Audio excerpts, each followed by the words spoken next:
Trig. We are going to be covering lesson 59, and so we're going to be going over more logarithms. So before I jump in, 59.A is on advanced logarithms. The first thing I'm going to do is review the types of log problems we've already been solving. So we're going to solve the following and review all of our properties. So solve log base 4 of x plus 2. X plus 2 is the argument, equals log base 4 of 5. So let's review how to solve this. Now I notice on each side of the equation I have log base 4. So that means I can set the arguments equal to each other. So in that case, x plus 2 equals 5, x must equal 3. Okay. Next one, log base 4 of x plus 5 equals 2. Now in this one, I only have one logarithm. I do not have log base 4 over here. So a really easy way to solve this one is to write it in exponential form. So my base is 4, 2 is the exponent, and x plus 5 is the answer. So 4 squared equals x plus 5. So this is saying 16 equals x plus 5. So x must be 11, right? 11 plus 5 is 16. Last, so if I have 3 times log base 10 of x equals log base 10 of 16 minus log base 10 of 2. Whew, I have a lot going on here. So one of the first properties is the difference property. When I have the difference property, I'm going to divide my arguments. Okay. I also have a power property here. So this becomes the exponent. So I now have x cubed equals, I can divide my arguments, so 16 over 2. So x cubed equals 8. So x equals 2. So those are the different types of logarithms we've done so far. Now we're going to move on to ones that don't solve as easy. So advanced log problems. I can't talk today. So we're going to just jump right in. Solve log base 7 of x plus 1 plus log base 7 of x minus 5 equals 1. So there is a review property in here. There's actually quite a bit of review, but this is different because I have the sum of two logarithms on one side. So in this one where I had a difference, remember I reviewed if I have a difference, I divide my arguments. But when I have a sum, I'm going to multiply my arguments. So we are going to be multiplying our arguments. So I'm going to rewrite this to be log base 7, and I'm going to multiply x plus 1 times x minus 5 equals 1. So I get to multiply the arguments. So I now have log base 7 of x squared minus 4x minus 5 equals 1. Now I'm going to rewrite it in exponential form. So that would be 7 to the first power, right? Here's my base. Here's my exponent. Here's my answer, x squared minus 4x minus 5. Now, if I'm going to solve this, I'm probably going to end up factoring, so I'm going to get everything on one side. So I'm going to rewrite this to be 0 equals x squared minus 4x minus 12. So I simply subtracted 7, so that this side is now 0. So I'm going to factor this, negative 12 and negative 4. That would be negative 6 times a positive 2. So x minus 6 times x plus 2. So x would either equal 6 or negative 2. Now I must check for extraneous.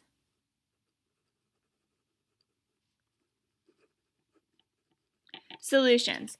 And review from Algebra 2, extraneous solutions are solutions that will not work when plugged into the original equation. So something we know about logs, you cannot take the log of a negative number. Okay, so if I plug in positive 6, 6 plus 1 is 7, 6 minus 5 is 1. Okay, I can do that. But when I plug in a negative 2, that's going to create two negative arguments. So the only solution that works is x equals 6. Negative 2 is extraneous. So only circle the solution that works. So I'm going to do another one like that before moving on. So solve 2 times log base 3 of x, minus log base 3 of x minus 2 equals 2. All right, so I've got quite a few properties going on here, but I notice I have a subtraction sign, so I am going to end up dividing. I'm going to start by rewriting this one. So log base 3 of x squared minus log base 3 of x minus 2 equals 2. Now I know that when I have a subtraction, because of the subtraction sign, I'm going to divide the arguments. So that gives me x squared over x minus 2 equals 2.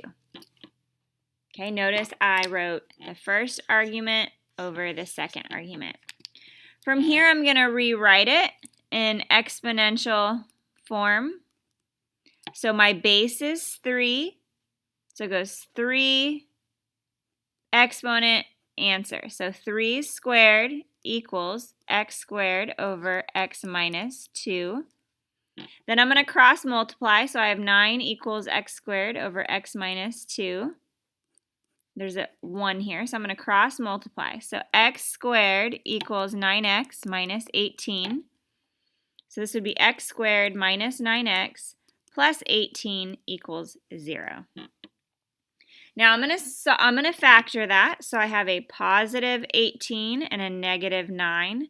So my factors would be negative 6 and negative 3. So x minus 6 and x minus 3 are my factors, meaning that if I set this equal to 0, the zero product property means that x equals a positive 6 and a positive 3.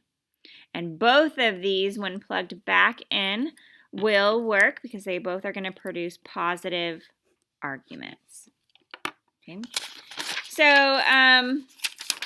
that is that portion. I am going to do one more just to make sure there is plenty of practice on here based on what you get in your homework. So solve log base 3 of x minus 2 plus log base 3 of x equals 1. Now I see the plus sign, so I know I'm going to be multiplying. So I'm going to be multiplying x minus 2 times x equals 1 because of the addition. So that gives me log base 3 of x squared minus 2x equals 1. Now I'm going to rewrite it, right? That's 3 to the first power equals x squared minus 2x. I'm going to rewrite that, so I'm going to subtract the 3, so x squared minus 2x minus 3 equals 0. So a negative 3 and a negative 2 would be negative 3 times a positive 1. So x minus 3 and x plus 1 equals 0, so I know my solutions are 3 and negative 1. Negative 1, though, if I plug it back in, produces negative arguments. So x equals positive 3 only. So that's 59 point A. I'm now going to move on to 59 point B, which goes over the inverse property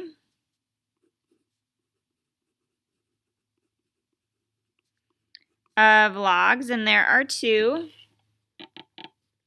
So anytime our bases and our argument are the same, they cancel. For example, if I have a base to the log base b of x, If the bases are the same, then everything cancels except the argument. Now the opposite is true written in log form, so log base b of b to the x. Again, if my bases are the same, then everything cancels. So we're going to do a couple. So we're going to simplify the following. So in part A, if I have 42 to the log base 42 of 5, everything cancels but the 5. So your answer is just 5. Next one, if I have 9 to the log base 3 of 5.